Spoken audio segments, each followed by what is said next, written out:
Welcome to the Designated Drinker Show, the podcast that's raising the bar on craft cocktails. I am your host, Louise Sullison. With me, as always, is my very, very talented friend who is a true force of wonderment, the mixtress, DC Gina. Hey, Louise, how are you today?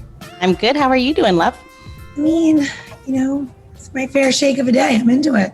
There you go. And you are, looks like you're coming in from Buffalo and Bergen on 240 Mass, right? How can you even see me? I'm wearing green. I'm behind green. I mean, I'm counting. Well, it's because you're moving your head just enough for me to see you, because you're like I'm a genie. You stand still. B&B. Coming out of a bagel. I mean, yeah. There you go. Okay. So today, Gina, I have a little ditty for you, and I'm going to take you back in time. Back to April 26, 1777. It was a dark and stormy night in Danbury, Connecticut, when suddenly there was a rapping on the door of Colonel Henry Ludington's home. As fate would have it, only his young daughter of 16 years, Sybil Ludington, would be there to greet the rapping of the midnight rider. The rider, who had pushed himself and his horse beyond the point of exhaustion, had come to warn her father that the British indeed were coming. Sybil waited not a minute. She knew exactly what she needed to do. She knew that she had to be the one to sound the alarm.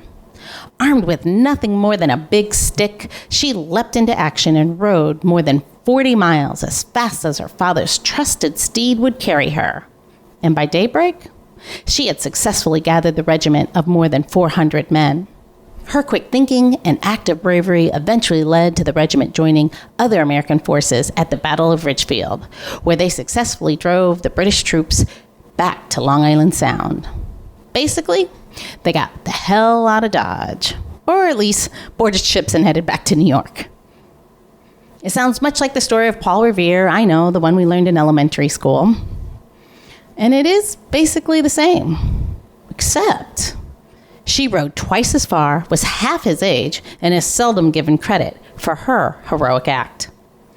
Sybil was eventually honored. In 1912, the poem Sybil Ludington's Patriotic Ride was written, and in 1975, a postal stamp with her likeness was released. So speaking of great women who are sounding the alarm, gathering the forces, and maybe not receiving all the fanfare they deserve, leads me to today's designated drinker. She is Jill Barkley Roy, the affiliate director of Emerge. Welcome to the show, Jill. Thank you so much for having me. This is going to be great. Good. Did you know about Sybil? I honestly did not know about Sybil. I did know about Sybil, but because of that poem you referenced, not obviously learned about her growing up. Yeah, I read the poem. Did not tell her story. Yeah. So, but I thought it was kind of cool that, the fact that here she is. She's 16 years old. Again, like I said, half the age of Paul Revere. Or twice as far. And apparently her father was the commander of the 7th Regiment of a militia. And they lost the first part of it because basically the British troops were coming and they were taking out supplies. But they did save Ridgefield, I believe is what that was called. So anyway. I don't remember her in Hamilton, but they should cut her in. I think we need to write somebody a letter, I think. Yeah, post-COVID Hamilton, change up, add Sybil. Great. They should tell her story. Hashtag Sybil, add Sybil. Yeah. So, Jill, tell us, what is Emerge? So Emerge is the nation's premier organization that recruits and trains Democratic women to run for office and win. And we are in 27 states, and we also do regional and national trainings where we recruit and train women to run for office at all levels, as we like to say right now, from the school board to the U.S. Senate. That's really cool. I wanted to make sure we did that immediately because I know both Gina and I are really excited about having you on the show. I think we're both highly engaged voters. I know it's hard to believe we have a lot to say. So wanted to make sure before we go off the rails that we got that done right out of the gate. Great. So how did you get involved?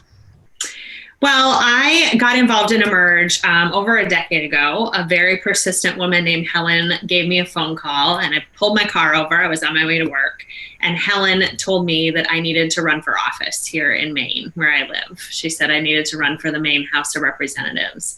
And I told Helen that that sounded crazy and that was nothing that I was ever going to do. But luckily, Helen continued to persist, as did other women from Emerge Maine, and they convinced me to be part of the training program myself. I did run for office myself, and I went on to serve as the executive director here in my home state, and now I work for the national organization. So it's been over a decade of just really loving this mission and this organization and what we do. So how did you get the run for office bug? I got the run for office bug when I was a kid. My dad actually ran for and won a seat on our local school board. And that same year, I ran for class president. It was around Thanksgiving. So my first campaign sign said, "Don't be a turkey, vote for Jill Barkley," which doesn't anymore make any sense, but that was my first campaign slogan. And that's hilarious. And I made the signs myself with my hands, the little turkey. And I don't know, my parents just really instilled in my sister and I this idea that we should serve our communities, and really inspired us to be strong leaders. My dad likes to say he wanted to raise strong women, but he might have gone a little too far. So we, but that was it for me. I learned from watching that was what you do. And I went on to serve in student government all throughout the rest of elementary school and high school. And then in college, I served in student government at the University of Michigan. And then I knew that politics was where I wanted to be. I just feel like there's change that gets made when someone steps up and runs and serves and is there for the right reasons, as they like to say on The Bachelor, and gets things done. Did you just quote The Bachelor? Reality television is my guilty pleasure. So, yes. So we have a friend of the show who is one of the Potomac housewives, and her husband, Chris, who actually was just on the show just a couple weeks ago. So we they were here for dinner. We did a patio thing just a couple weeks ago, and they can't tell you anything, though. I didn't get any dirt. None. I wouldn't even try to ask. I like to be surprised. I did learn how to get those amazing eyelashes, and I do know that it costs an awful lot of money, and it's a very long, arduous process that I don't think I'm willing to do. See, that's how important reality TV can be. It's true. So, tell me how who have you worked with anyone? I mean, what is and how have you helped them get through? I would imagine there's a lot of, obviously, it's people who run for office. There can be many types, I'm sure. And some are doing it for all the right reasons, we'd like to think. But some, maybe not so. But how do you work with them? And how do you set up somebody for that chance? Because, it's a 50-50 shot, right? You're going to win or lose. And how do you set them up for that? At Emerge, we really believe in building leadership and really building a candidate, sometimes from the ground up. A lot of the women that come to our program, just like me, do not think that they're qualified. They don't think that they have what it takes to run for office. They don't have a poli-sci degree. They're not an attorney. They don't have a lot of money. All of the things that they think you have to be a candidate. So we don't really vet the women that come into our program. We do have a recruitment process and an interview process, and you have to, pass some sort of test, but we really want to find authentic women who we believe are qualified to run. So we look in a lot of maybe unusual places. I think teachers should serve on the school board. I think moms are qualified to run for office because they know quite a lot about childhood education.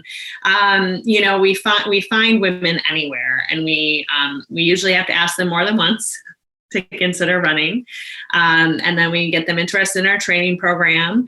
We let them know in our training program, we focus on lots of different things about from developing their message to picking the right race at the right time to, how to fundraise so they can fund their campaigns. And we really believe that we can instill all of this in them and then also provide them with a really strong network of other women to support them through this process, because it's a hard thing. It's not easy to run for office. It's very difficult, and it takes a lot out of you, and you definitely need a strong support system. Well, there's a 50-50 shot, right? Yeah. Oh, yeah. So, you could lose. Yeah. Yeah. That's the truth.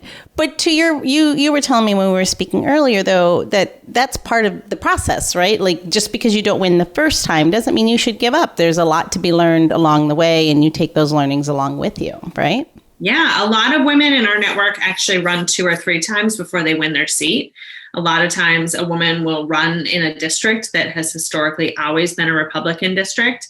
And maybe she's the first Democrat to run there in a while. So she's got to get her name out. She's got to get her issues out. And she has to convince the people in that district that she's worthy of their vote. And so it might take 2 or 3 tries. And we just say, don't give up, keep coming back.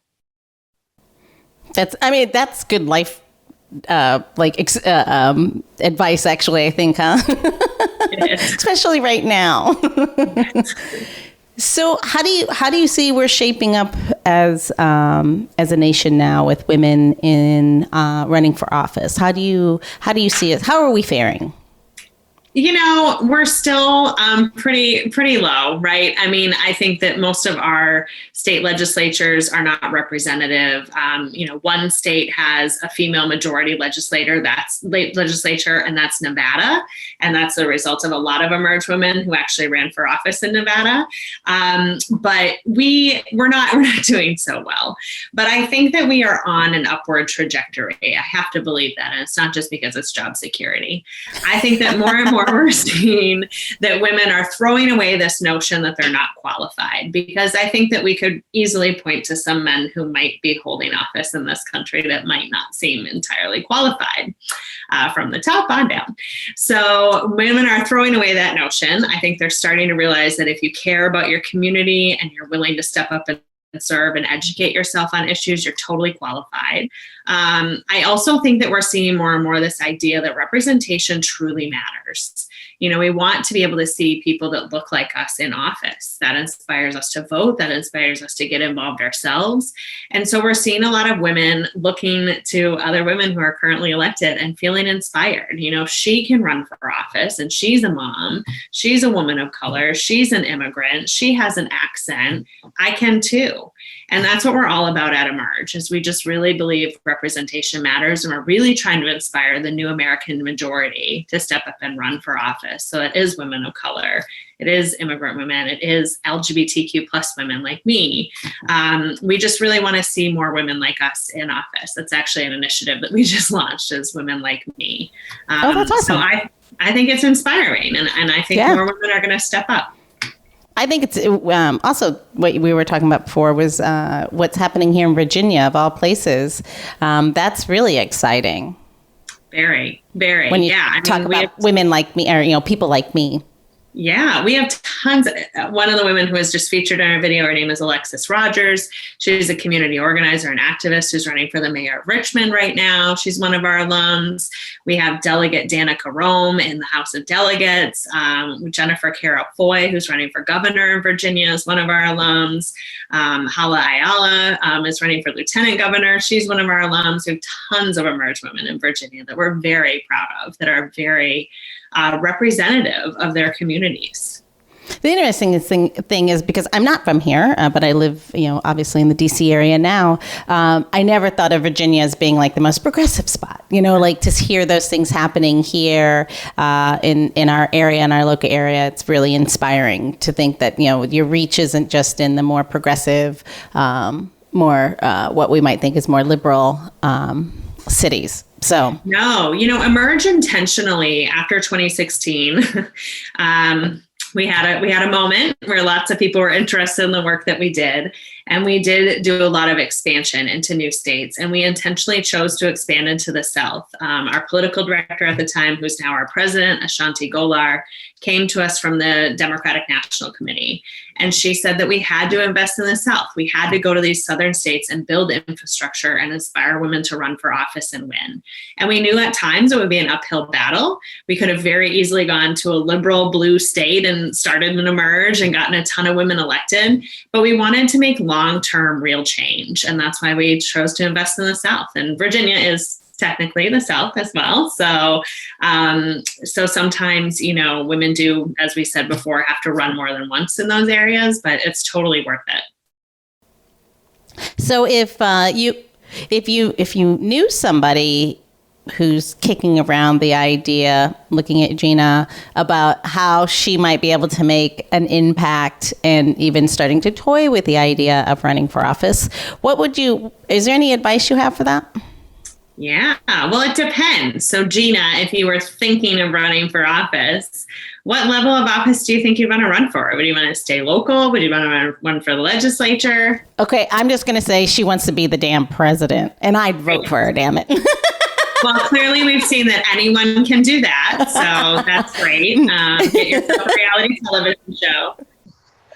What do I think I want to do? So I've been from podcast to president. The people that know me, I have been on the board, fundraising board for like DC Central Kitchen and Share Strength for 15 years.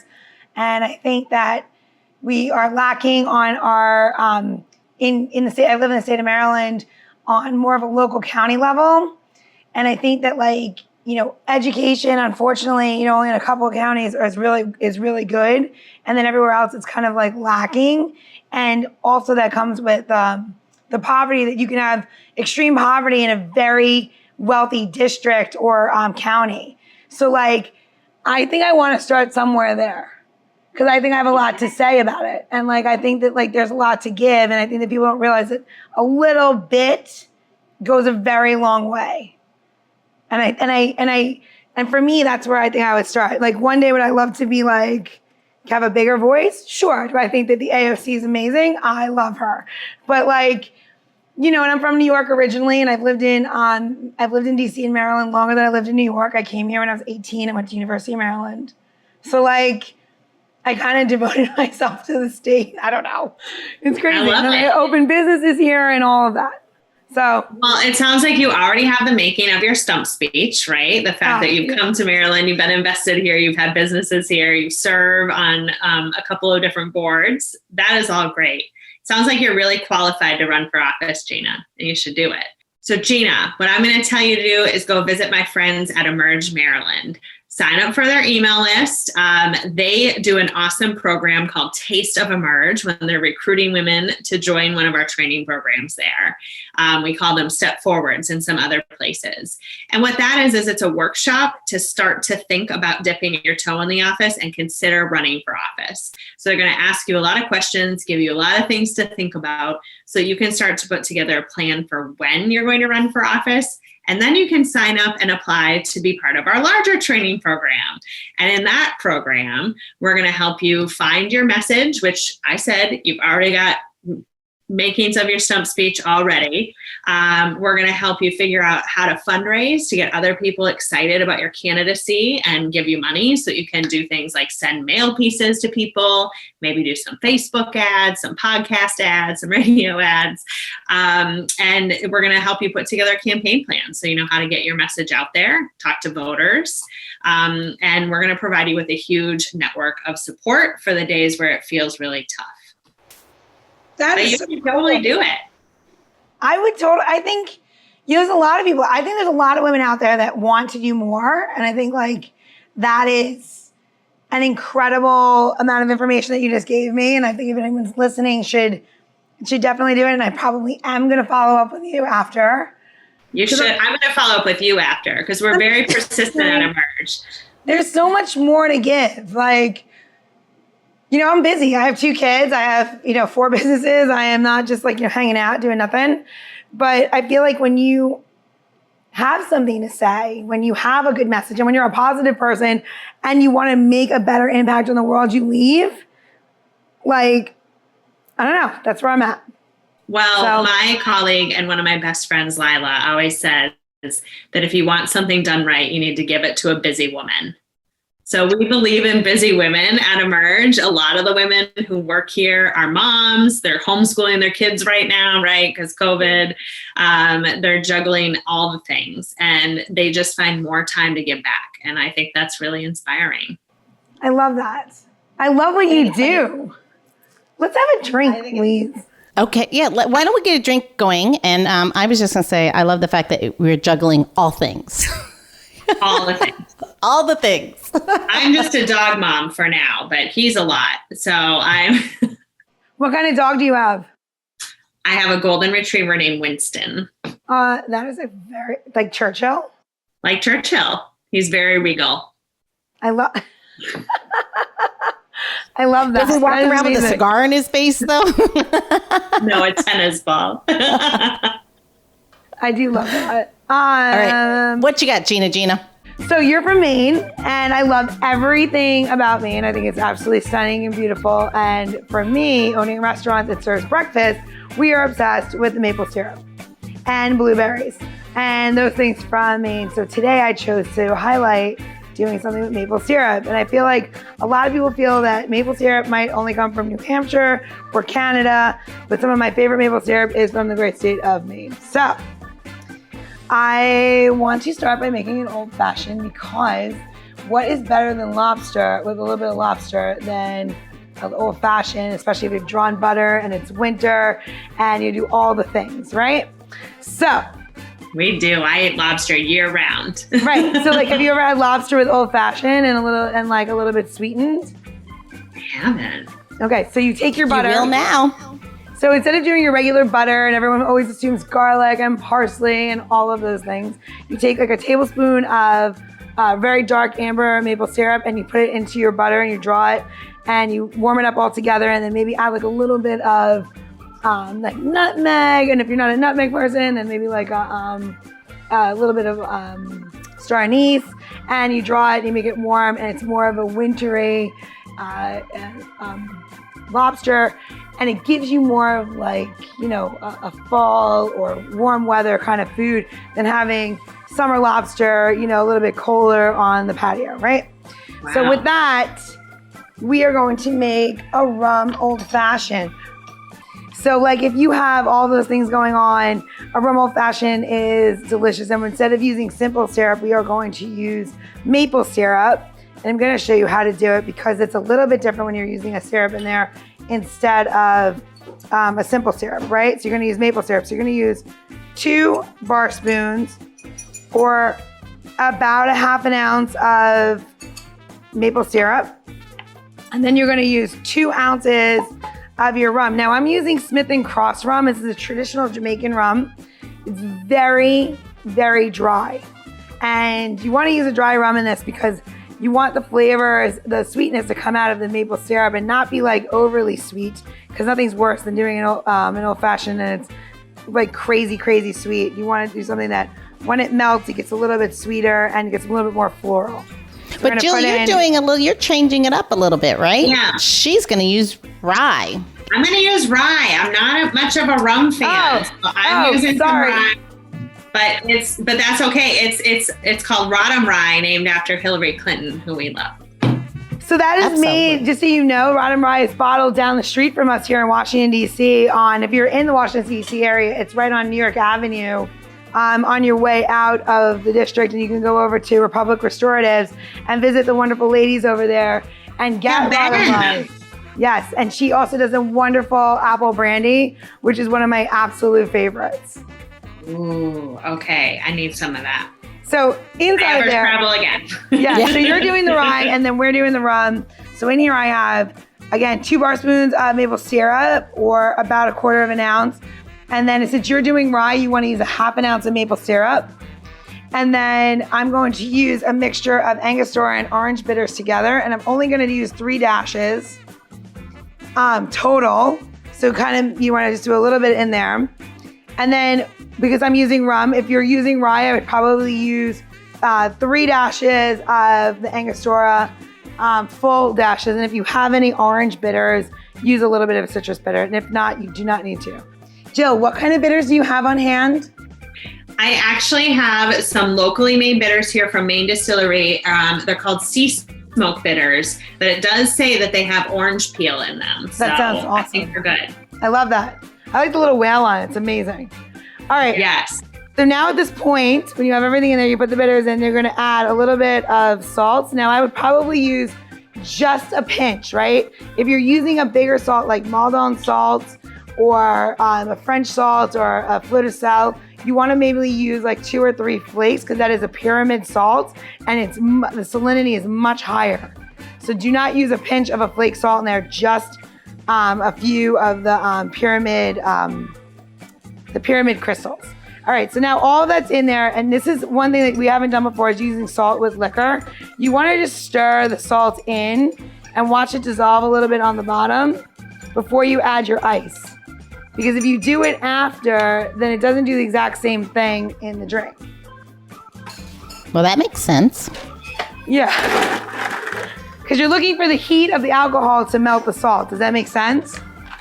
Absolutely. So what happens is when you use a dark liquor, dark rum, rye, bourbon, scotch, anything with salt, is that what happens, it caramelizes the taste.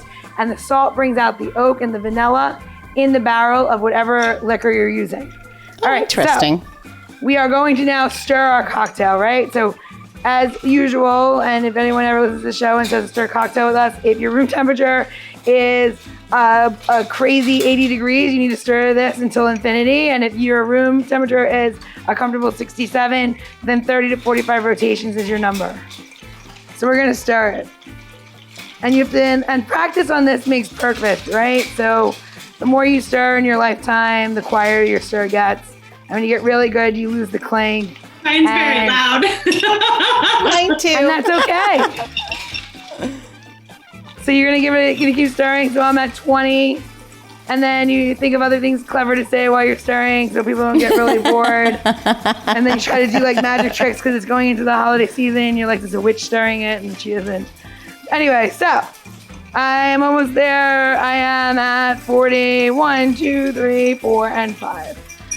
All right, so now this drink can be served up or on the rocks. I love my old fashions on the rocks. I also like them up. I'm actually gonna serve this one up because I haven't done that in a while. So we just chill the coupe glass, and I love, and this drink, literally just pour it over rocks if that's what you want to do. And you're gonna pour it in the glass, and you get this really beautiful color. And we are going to cut an orange coin, and you can use a lemon if you prefer, but I really like the orange. And take a little orange coin, give it a cut, and I'm just gonna show you that when you cut it, what you're looking for very specifically is this comes off and you only see the pith and you don't have any flesh. Look, I saw that eye patch. Look. It looks beautiful, Louise. See, you're getting so good, Louise. I did it. You're gonna hold it in your fingers like this. Jill, hold it in your fingers like this so it's facing out so I see the skin. Flip it. Perfect. Now you're gonna take it and you're going to squeeze it just like that over the top of your drink. And now you're gonna actually touch it to the rim of your glass, whether it's rocks or not, and you can drop it in. And you should, at this point, be getting a lot of the oils of the orange, and now starting to smell your rum or rye at this point, and the bitters. And now we're gonna, let me put this up and we'll cheers. Cheers. Cheers. Ooh. So did you use rum, Louise, or did you use, what did you? I used rum. This is really delicious, Gina. What kind of rum did you use? Pirate rum? Like PYR, like yeah. Which one? Okay. So the pirate rum, I didn't know if you had something crazy that you picked up somewhere else. The pirate rum is really nice because it's literally aged also in new oak as well. And you get a lot of vanilla tones from that one, and that's really nice. Mm-hmm. Yeah, this is like an after dinner. I mean, this is like end of the night, just like dessert in a glass. Delicious.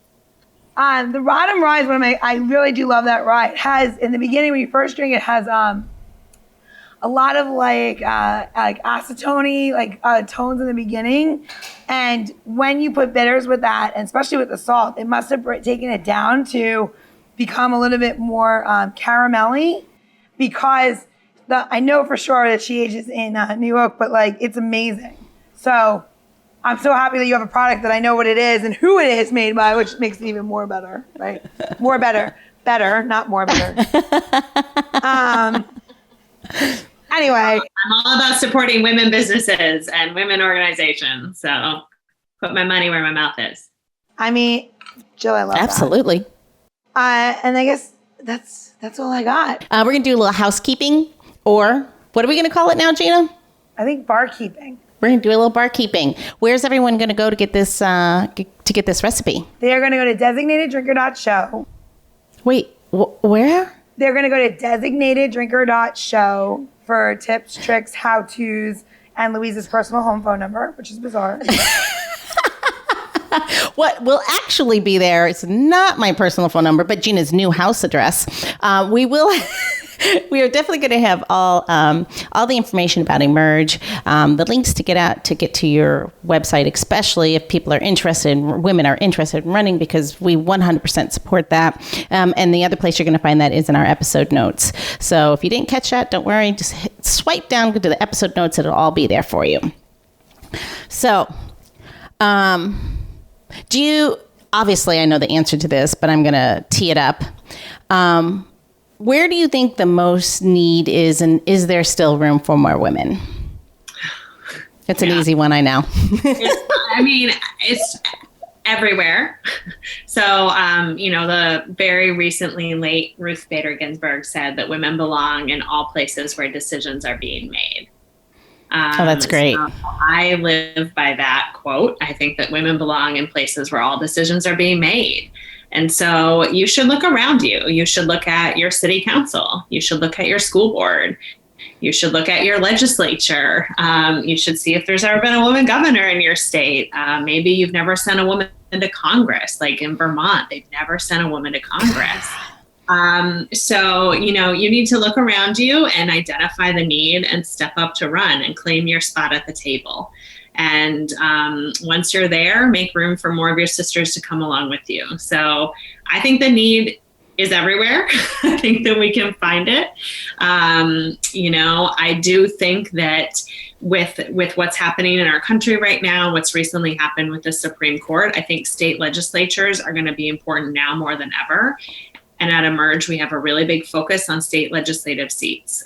We do some training around state legislative seats in some of our states. And we just really think it's important for women to step up to run and serve in the legislature.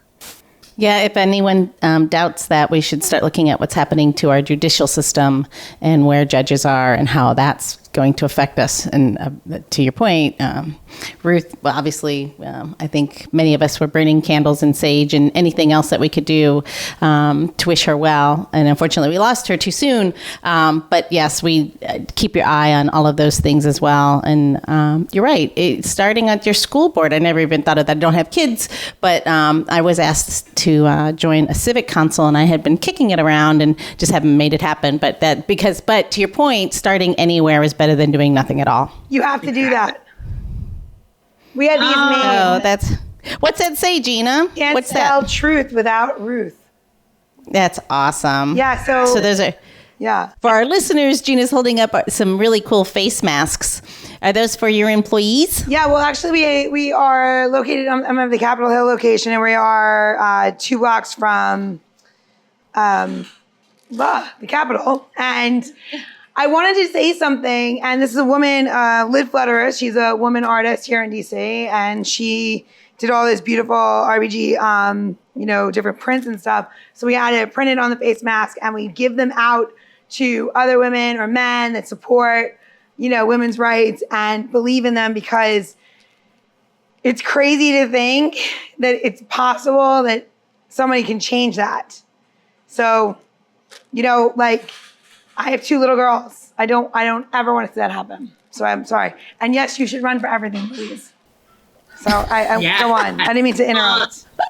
No, another favorite quote of mine by Ruth Bader Ginsburg is she was asked how many women should be on or how many women would be enough on the Supreme Court, and she said 9. And the interviewer laughed, and she said, well, we've done it with all men before. Why don't we do it with all women and see how it goes, or something to that effect. I'm definitely paraphrasing.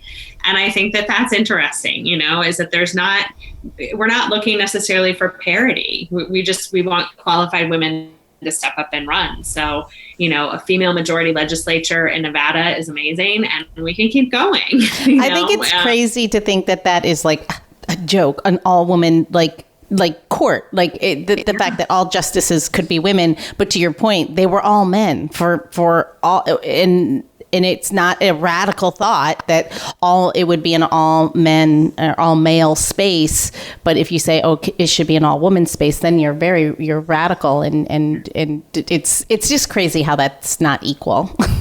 It's true. And at Emerge, I want to especially say, we focus on Democratic women because we want to see women who share our values elected to office. And so not all women are equal in terms of the values that they stand for. I think we've seen that recently. And at Emerge, I'm very proud of the women that run from our network and what they stand for. Well, I think we should cheers that.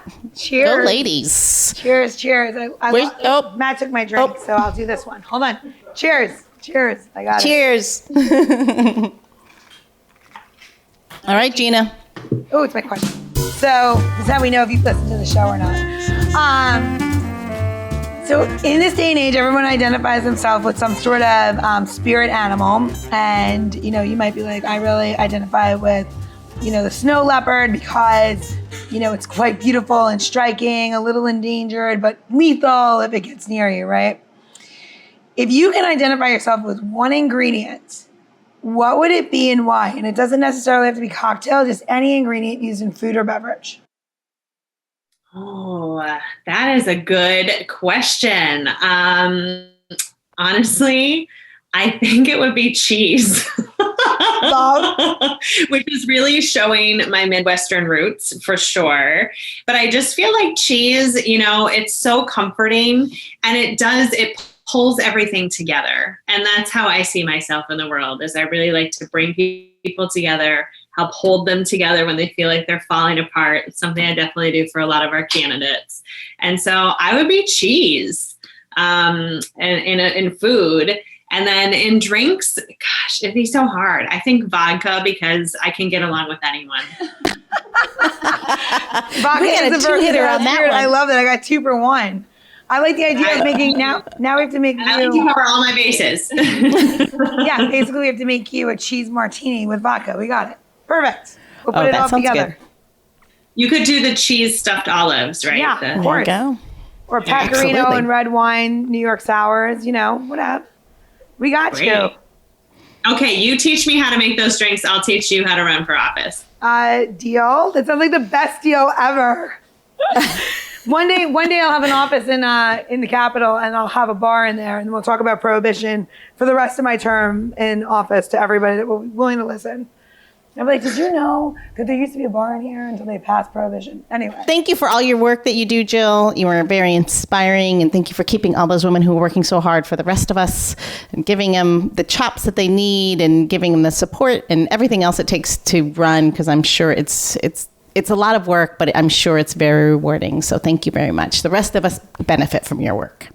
So thanks. Thank you. And thank you for having me on your show. Thank you for featuring Emerge. If there's women that are listening or watching, please run for office. You are qualified, and you can find us either in your state or nationally. We're coming soon to a place near you virtually to provide some great training. So awesome. Cheers, and don't forget to vote. Cheers. Thank you. The Designated Drinker Show is produced by Missing Link, a podcast media company dedicated to connecting people to intelligent, engaging, and informative content. Missing Link is a proud partner of Hearing Charities of America, a nonprofit organization that supports those who are deaf or hard of hearing. To learn more about HCOA or to find out about Missing Link's other podcasts, head over to missinglink.company. That's missinglink.company.